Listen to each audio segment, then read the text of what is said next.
Are you ready to learn? Because my super experienced guests are ready to share some really valuable information.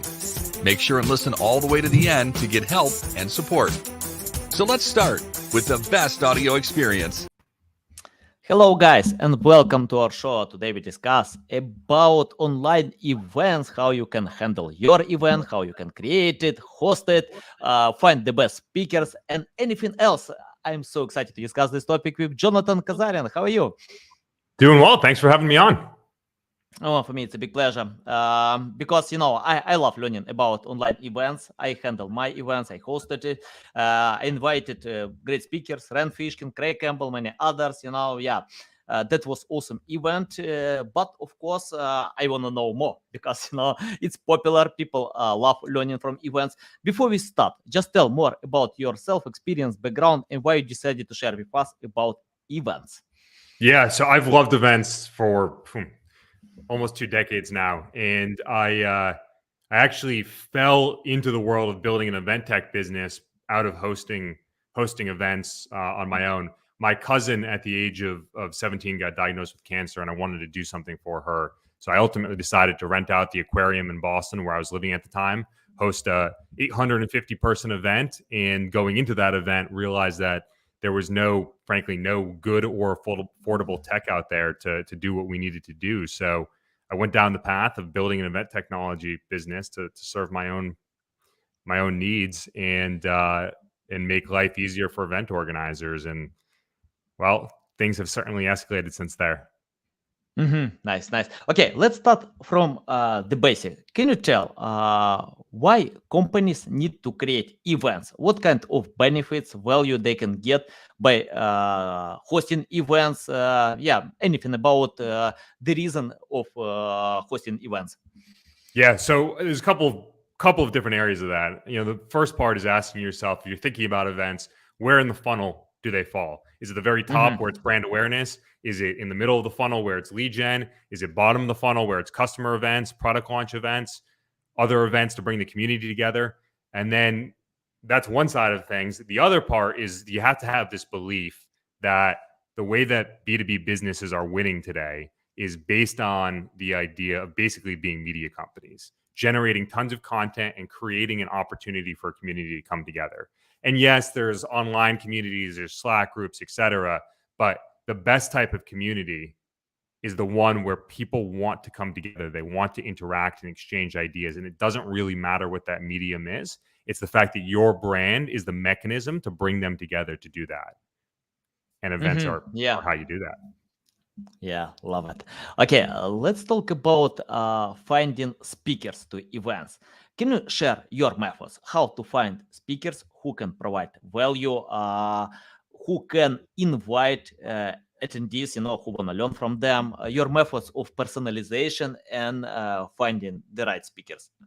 Yeah, definitely. So again, it goes back to why you hosting this event. So one reason that you might be going searching for speakers is because there's a customer, a company that you want to sell. And the best way to actually open up the conversation with them is to add value, offer them something, offer them an opportunity to speak at your event and get access to your audience. But in terms of actually going out and finding speakers, look, LinkedIn, Twitter are great mechanisms for that. Figure out who the thought leaders are in the industry. But don't just look at what they're writing. You have to figure out, can these people actually speak? Can they command an audience? Are they engaging? Are they interesting? Find other video content that they've done. Find podcast recordings that they've done. And start your search there. Then in terms of getting a hold of them, there's plenty of different ways that you can go about doing that. But right now, every marketing person wants their executive team to be creating more content. And often it's really hard to ask that executive team to do it. Frankly, they just won't sometimes. But you can go to that marketing team and say, hey, if you get this person to speak at the event, we're going to give you a month's worth of content that you can repurpose out of that. Let them sell on your behalf. So it's not always about going directly to the speaker. Go to their centers of influence within their company as well. Okay, can you tell about, for example, we have different speakers. Someone can charge a lot of money. Yeah. I don't know, like Gary Vee, Tony Robbins. Probably Tony Robbins can create own events, to invite the stadium of attendees. Gary Vee, I know he loves sharing value, but he charges like millions, to speak on events. I know, for example, Neil Patel can charge like $30,000, to speak on events. But many speakers can do it for free because of creating brand awareness, to get customers. Can you tell how to find the balance between someone who can charge and someone who can do it for free just for the sake of creating brand awareness, but they also can share some valuable insights? Yeah, I mean, the thing you got to keep in mind is that often these people, these big personalities that are out there speaking, creating content, they're saying the same thing over and over again, and that content it's available through the public domain. You can find it on YouTube, you can find it on Twitter. So you're not necessarily getting original thought or original ideas. When you find somebody who's executing, they're really smart and they're not telling their story, they're not talking so much. That's when you can bring somebody in to really share something that isn't as easily accessible, isn't in front of that entire audience already. So don't undermine somebody's capacity to really engage your audience because they're not this big personality. You're not paying them a lot of money to be there. Find the person who's actually executing, doing the job, and is able to tell that story and bring them into your fold. Yeah, interesting. Okay, what about topics? How to do you ask speakers to tell about their live topics, or you can provide them? I need such topics. Please speak about that. Tell more about finding the right topics.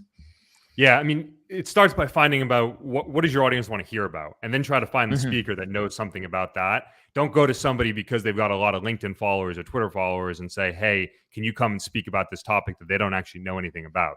Your audience, if they already know that area, that topic, that domain, you're not adding value for them by doing that. The other part of it is that, you speak at events, I speak at events. You never want to be on the receiving side of being told, hey, I need you to come up with this presentation on some topic. It's a big time suck. It's a big ask for you. And if your event isn't going to be commanding that much attention to justify that investment of time, it's often not even worth it from the speaker's perspective. They want to come and speak about something they know about, something they already have materials about, and go from there. Yeah. Let's talk about, for example, when I hosted my event, I invited awesome speakers, but three of them couldn't do it, couldn't join. So that was terrible because I didn't, that was hard to replace them, in the last moment. Can you tell your methods? For example, if you invite speakers, but something happened, it's live, we don't know how to handle the process. Do you have some replacement or any other advice about that? So when you were running your event, did you just have a single track all day, a single stage, or did you have multiple concurrent content sessions going on? Okay, let's talk about single. Okay, because let's do that. But I bring it up because, for example, I was speaking at an event. I'll be honest with you. I was on the second stage, not the main stage, and I ended up getting promoted to the main stage.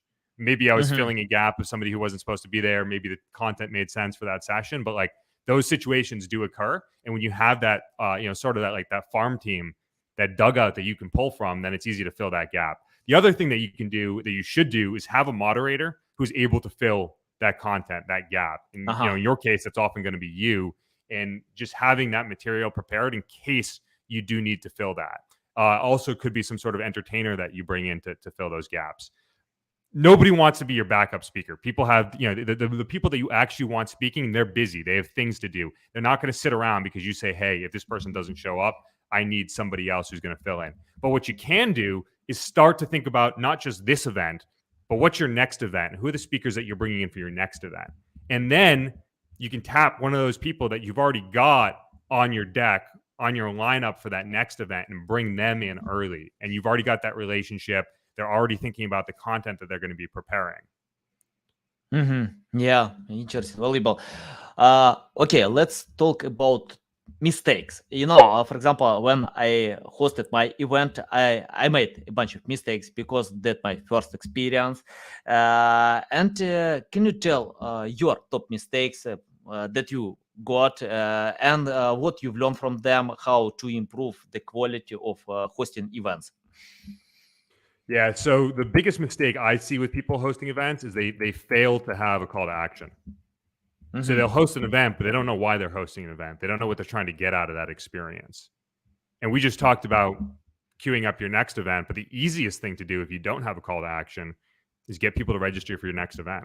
Do it when they're all gung ho. Do it when they have the energy behind it. Offer them a discount. Let them be your advocates for that next experience. I was at an event a couple of weeks ago, and the event organizer sold $100,000 worth of tickets for their next event within the first 4 hours of the first day, because they offered a discount. They were transparent about that, and people were already hyped up. It works. Yeah, interesting. Okay, let's talk about promotion. You mentioned that someone who can sell tickets to the events. Can you tell your methods how to promote events? The reason why I'm asking about that, because I get a bunch of spam messages. Please attend this event. It's awesome, but they don't care about me. They are not. They don't know what kind of value I'm looking for. Tell about personalization and how do you find the right audience for your events? Yeah. So there's a lot of different ways to get in front of your right audience. You already brought up the idea of using your speakers. When it comes to trying to get your speakers to drive attendance for you, you have to offer them some sort of incentive. So maybe that incentive is going to be, hey, if you drive 50 registrants to this event, we're going to give 10 people on your team free access to the event, or we're going to pay for you to travel to our in-person event coming up in 6 months. So give them some incentive to do so. Another option would be, hey, we're going to run a paid media campaign promoting your speaking engagement as a keynote speaker at our event if you drive this amount of traffic. So you're adding additional value for them. But that's through the mechanism of using speakers. Another channel are your partners. So if you're a company that has integration partners, distribution partners, implementation partners, bring them in. Don't make them pay to be present. Don't make them pay to be an exhibitor at your event.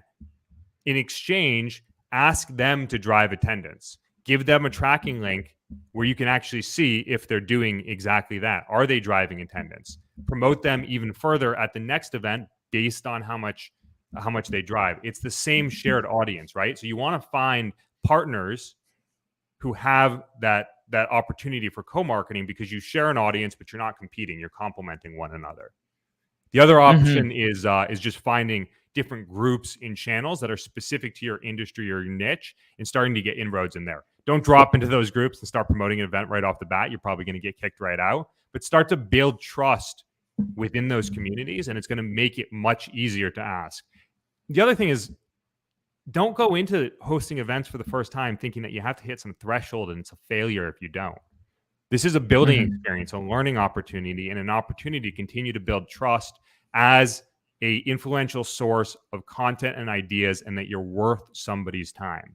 And as you do that, you're going to get better speakers, you're going to get greater attendance, you're going to get more sponsorship opportunities event after event. It builds upon itself.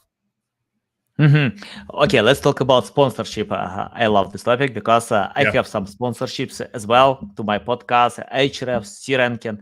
Okay, let's talk about sponsorship. How to find the right sponsorship and how to ask them about the right money.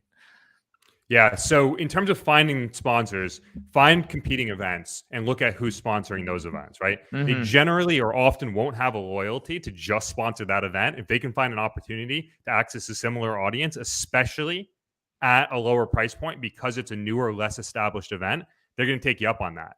Yeah, it's harder when you don't have any stats off the bat, but as the event date approaches and you start to have more registrants, you start to have more information that you can use to convey and to sell those sponsorships. Beyond just searching other events, it's continuing to look at who exactly would be a target sponsor. Who's somebody who, if they sponsor this event, are going to get access to an audience that's going to be beneficial to them. You want to invest, just like any business, right? You want to find customers that are going to be loyal customers, because you don't want to go out having to drive up your CAC trying to access new sponsors every time. You want people that are going to come back, and the people that are going to come back are the ones that get the most value out of their sponsorship of your event. Yeah, interesting. Yeah, I love it. Okay, let's talk about learning. For example, when you invite the audience, how to learn engagement, right? Because we need to get experience to handle much better events, to improve, to develop what you have. Can you tell about retaining audience? Because, for example, if we check out other formats of content, like people usually read 5% of books, they usually watch like a few percent of videos, read articles, just the intro, and and bounce. Can you tell your experience how to retain the audience and how to learn about that to improve experience in the future? Yeah. So 20 years ago, when you were watching television, you had to watch whatever was on, right? And today, Yeah. I don't have cable. I haven't had cable for a decade. You pick what you want to watch, right? So we Yeah. should be treating events the same way. We shouldn't be looking at an event and measuring its success based on if somebody stuck around all day. Our goal is not to ensure that every single thing is interesting to every person. That's impossible. Our goal is to ensure that something that we're delivering is so interesting to somebody that they're going to be there and they're going to retain that information and they're going to engage and they're going to talk about what they learned there. So instead of focusing on a vanity metric, which is just purely duration of how long somebody stuck around, focus on finding content that's going to be niche and specific and useful and original to your target audience.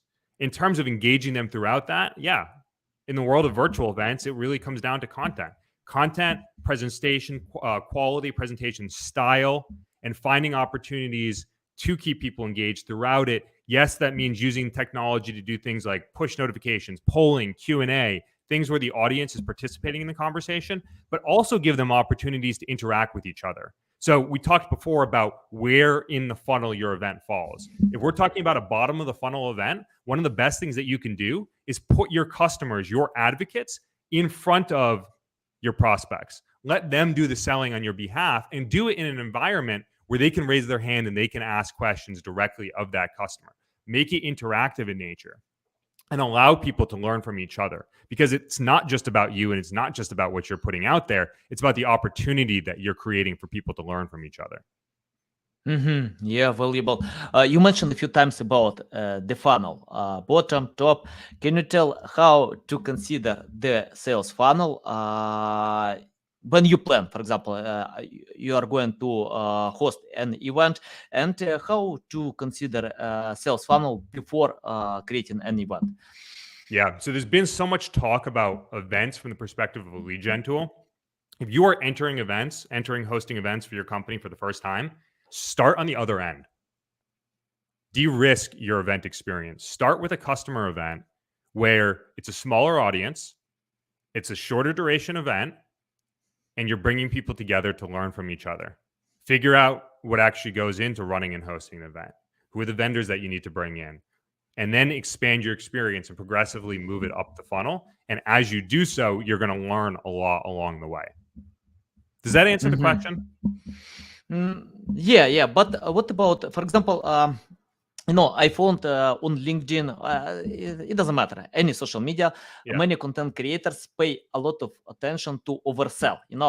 They don't care to share value. You mentioned about sharing value, because, for example, speakers can share about some topics that are not interested to the sales funnel, because the audience is quite different.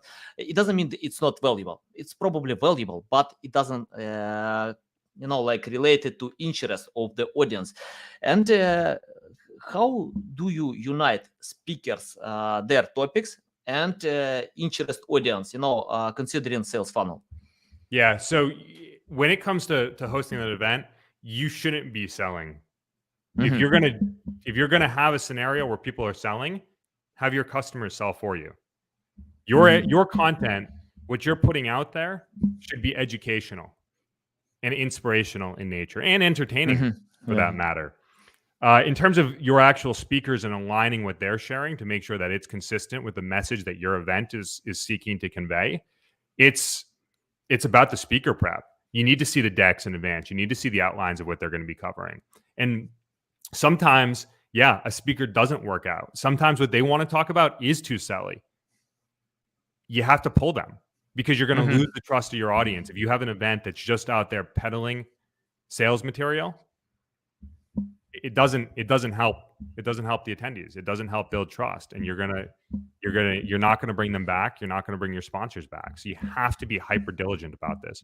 One of the things that we've seen, particularly in the world of virtual events, is that a lot of companies have moved away from the traditional mechanisms of sponsoring expo booths and moved into sponsored speaker engagements.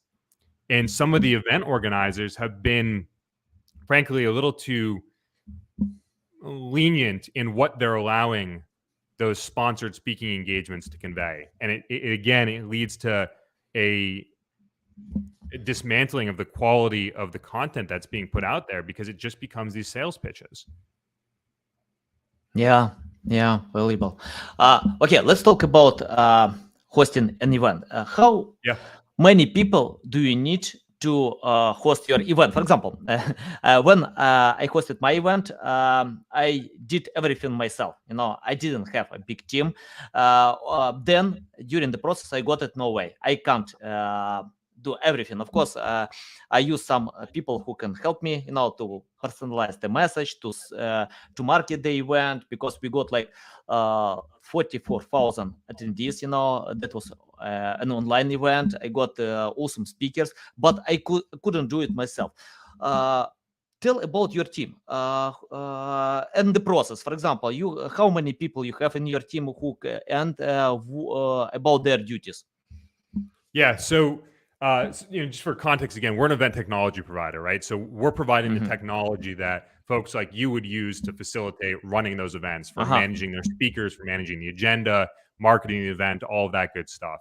A lot of the companies that we work with, they don't attempt to do everything in-house. They're going to bring in a event marketing agency to help them with promoting the event. They'll bring in a production company that's going to run the broadcasting, and that production company is going to meet with the speakers, make sure that, and this is in the world of virtual events, make sure that they've done their tech checks, that their background is, set up in a good way, that they're not crinking water bottles or have a dog barking under their desk while they're presenting. So you can take some of that stuff off of your plate and bring in resources that are experts on actually getting that event executed for you. In terms of what you need in-house to facilitate that, we talked about identifying and finding speakers. Look, the audience of your event. Often it's going to be up to you to figure out what is the content that you want to share, and using your network to find those speakers. There's certainly agencies out there that can help you with finding speakers, and they're excellent, but you ultimately need to know, what is the programming, what is the content that we want to be conveying, what's the underlying message of this event, so that you have that to go out there and search and find those folks. There isn't a hard set number of people that you need in order to run this experience. Obviously, an in-person event is going to command a lot more people to pull it off than a virtual event is. A virtual event, if you're starting with 1,000-person event, you can pull it off with a couple of folks. You can do it with your existing demand gen team. Maybe you bring in an agency. Maybe your tech provider has resources to help facilitate that. We certainly do when it comes to actually day of running those events. So you can pull it off and you can get started. Just don't think about running a 40,000-person event for your first experience. Yeah, interesting. You mentioned about getting attendees like with organic reach, when you ask speakers, when you share on social media groups. But what about paid marketing? I often see on Facebook, on LinkedIn, some events that are coming in my feed. Can you tell, is it a good idea to use paid marketing to invite attendees to events?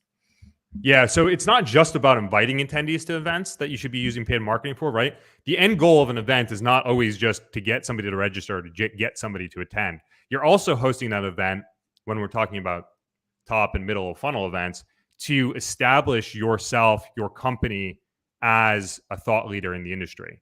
A thought leader who's able to bring in these incredible speakers to share their story and their insights. So this is another opportunity from a paid marketing perspective for you to go out there and share information in a way where you're not getting ad fatigue because you're introducing new content into your ad sets. Yeah. You mentioned a few times about trust. Can you tell how to improve the trust feeling? Because I often see when content creators ignore trust, but I think it's important. Without trust, you can't sell anything. Customers don't buy if they don't trust brands, and they in most cases they ignore unfamiliar products. Can you tell about provoking the trust feeling? For example, give me a reason to trust your event that I need to attend, because I have I'm so busy with many other things to do. How to provoke the trust feeling that it's important for me to go to specific event?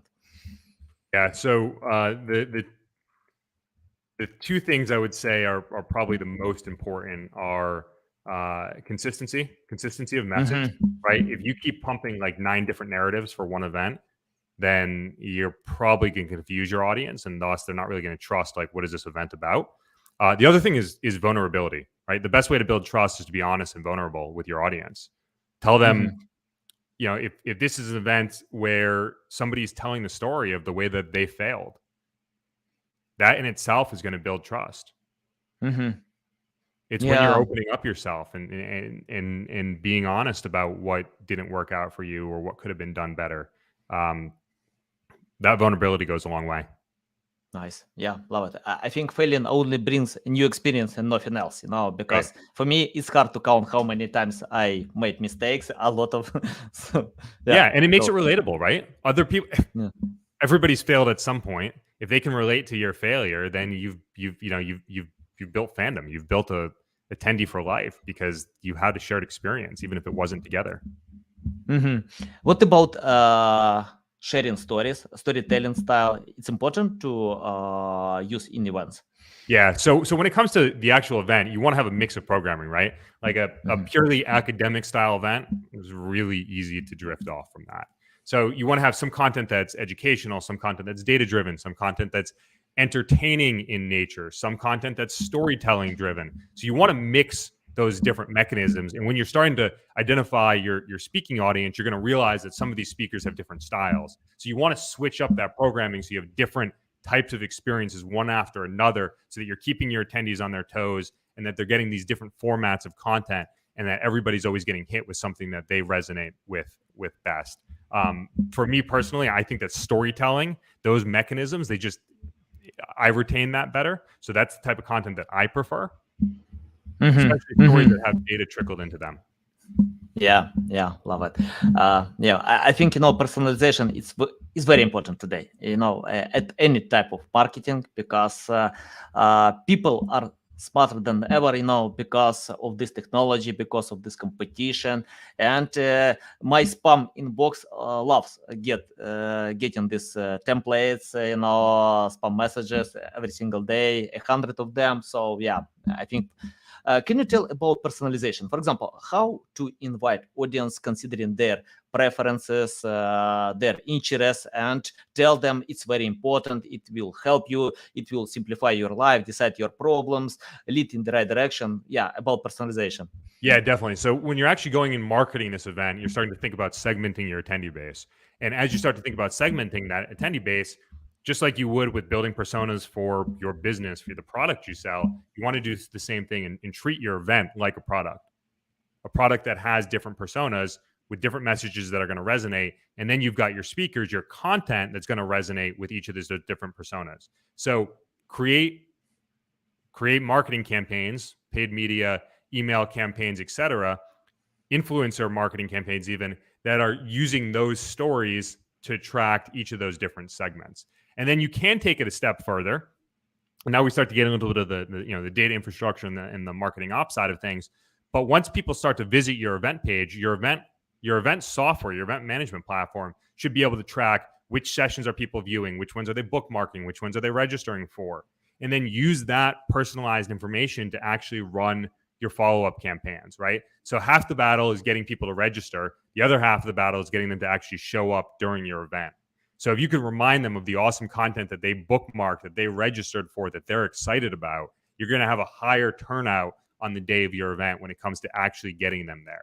And it doesn't end there either, because the other part of the picture is that you get people, they might log in the morning, check out 1 or 2 sessions. They have a meeting, they forget to come back. But hey, you've got this great keynote at the end of the day. They showed a lot of interest in that. They shared the link with 3 friends. They bookmarked that. Run another campaign, a follow-up campaign that's promoting that keynote, and have all of these built out in advance. So when it comes to the day of, they're either going out at a scheduled time or you're clicking a button and the campaigns are ready to go. And this effort, you can reuse it for every subsequent event you run, right? You build these campaigns, you're just swapping some imagery and some copy for each of them. Yeah, valuable. Okay, let's talk about what hosters shouldn't do today, because it's obsolete, it doesn't work. From your experience, what is better to avoid? What's better to avoid in terms of hosting events, marketing events? Yeah, marketing and hosting. It's better marketing, of course. When it comes to marketing events, things to avoid. Events haven't changed that drastically in the way that you're actually going about marketing the event. So from that perspective, there isn't something that's particularly new that I would say just completely steer away from this. We talked about paid media a little bit. I think paid media has gotten a lot more expensive. I think we're seeing that influencer marketing, especially in the B2B space, is really ticking up as a channel. And I would definitely encourage people to leverage that channel, to invite influencers in exchange for them to promote your content. One thing that I would say to avoid would be poor design. You have to stand out from the crowd. If your event is, if you're not investing in the design, you're not investing in good content, you're not creating personalized messaging, it's often almost not even worth hosting it, because your brand is on the line with every experience that you put forward. And you want to ensure that you're delivering something that, again, is consistent so that you can maintain the trust of your audience. So I guess the major thing I would say to avoid would be just, if you're going to do it, actually do it. Yeah. You mentioned a few times this word consistency, like trust. I love the word trust. I love the word consistency. Can you tell how to use this word by hosting or creating an event? Because, for example, I'm consistent in social media. I'm consistent to create my content because I know it's important to improve quality. Even if it's not good today, I know that it will be much better tomorrow because of my consistency. Can you tell about consistency in creating or hosting events? Yeah. So we talked about one aspect of it already, which is don't send out 9 different messages for the same event, right? If you're hosting an event, be consistent with what the messaging is for that event. If you're hosting an event, be consistent with sharing the fact that this event is coming up, right? People don't want to register for an event, make a time commitment, block off their schedule if they think that this thing isn't really real. So you need to constantly remind them of that. And then when it comes to building your programming, just like you're building your audience on social media, you build and own an audience in the world of events as well, and a community around that, which is almost a self-fulfilling prophecy in the sense that it builds upon itself event after event after event. If you just do one and done, it's like going to a yoga class, right? It doesn't get you anywhere. Yeah. Let's talk about, okay, let's imagine you have no experience hosting events, marketing them. You started from scratch. What will you do today to learn more about that, to create your own events? Follow me on LinkedIn. Look, there's no shortage of resources out there to figure out where to get started. You can start by attending other events, right? Start to write down the things that are working and the things that you didn't like from those other events. Ask people that are at those events, be it in person or virtually, what did you like about this event? What didn't you like about the event? What type of content is working? What type of content isn't? Look for the engagement stats from all of that. So there's a lot of things that you can see and experience yourself before you even start to go and build those experiences. And then again, start small. Yeah, love it. Yeah, it's the right attitude to everywhere. It doesn't matter what kind of content you create, social media, events. Yeah, it's the right attitude. Like, I'm trying to get started on TikTok right now. I just followed a bunch of accounts that are in our industry just to learn from them. I haven't posted anything yet. Yeah. Okay, I have the final question. Can you forecast the future of events? Because many things are coming, like metaverse, I don't know, Web 3.0. What do you think about events? What kind of future will be? And it's a good idea, for example, to consider events because new reality can change everything. Yeah. Look, I'm all for metaverse. I'm excited for that, but at the same time, I've got an Oculus sitting in my closet and it's been in the box for 2 years. We're not there yet. We'll get there eventually, and I'm excited for when we do. But in the meantime, with everything that's happening with digital marketing, with the reduction in third-party cookie tracking, that's putting a bigger emphasis on zero-party and first-party data. Puts a bigger emphasis on personalized messaging, like you talked about several times. And when you think about the mechanisms for capturing first-party data, events are number one.